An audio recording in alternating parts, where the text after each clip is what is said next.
guys, welcome back to my kitchen. It is a beautiful day in Brisbane. The weather is just stunning. We are truly into autumn now. The temperatures have dropped well. Australian autumn, guys, okay? It's still in the 20s, but it's perfect temperature. My favorite season. I feel like I say that every season, but I do like autumn. The temperatures are like perfect gardening weather, perfect weather to sit outside. You don't have to have the aircon on. It is just bliss, okay? Anyway, on today's agenda, we are making homemade granola. Fun fact, actually, I grew up eating homemade granola all my life. My mom has her own business selling muesli. She makes and sells this as her business. And this is her recipe that I grew up with, but I've added my spin to it, so I'll be doing that. Also have my sourdough starter here because I'm going to be making a sourdough for the weekend. So it is Thursday today. I'm going to it takes a day for me to proof and get it all ready. So I started on Thursday, sits in my fridge Friday, and then I put it in the oven on a Saturday morning. That is the system that works for me. That is on today's agenda of things to do in my kitchen. I hope you like this video. If you're new here, thank you for being here. So yeah, if you like this video, please like it so I know to make more videos like this. And if you haven't subscribed, do subscribe. It'll mean a lot to me. So let's get into this granola because it is really easy, and then I'll do my sourdough prep while that is in the oven. Let's go. Tips for making granola. You want to line your baking tray with parchment paper or baking paper, and you want, depends on the type of granola you want to make. I like my oats to be like little clusters if possible, so you want it to be spread out evenly so they toast, but close enough so they stick. That is one trick. And put in whatever nuts you want to put. So I put oats, I put a mixed nut here. I've got some macadamia, I've got some goji berries and some pumpkin seeds here and some almonds. So this is what I'm going to put in mine. And then I've got coconut oil. You need a oil to put through, and you can use maple syrup, golden syrup, or honey. I would use honey, and the honey that I'm going to use is a manuka honey.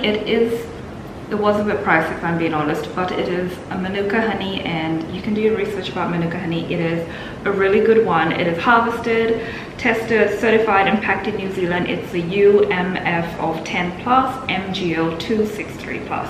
There are better honeys you can get, but the prices go up. It's stupid.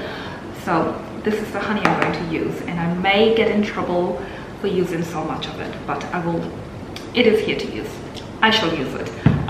We picked this up at Costco, by the way. I feel like they have good prices on stuff. The next time I go to Costco, I'm going to buy more just to have on hand. Yeah, amazing. So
we are moving on to my sourdough.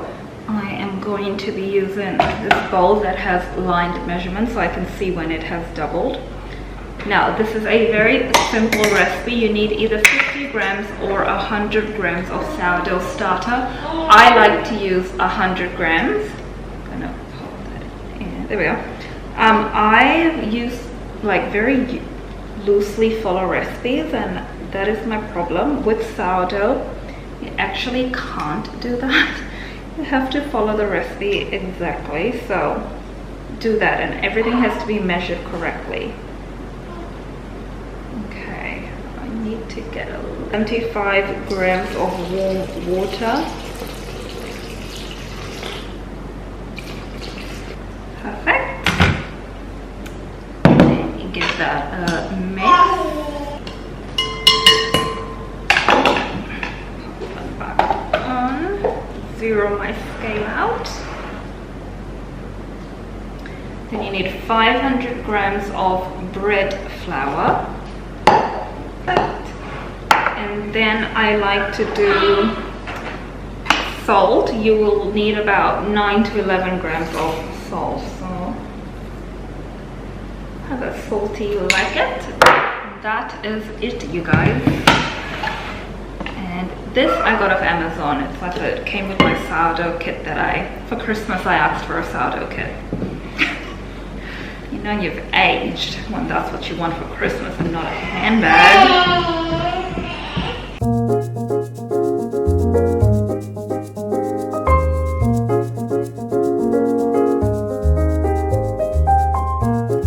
Doing my first stretch and fold.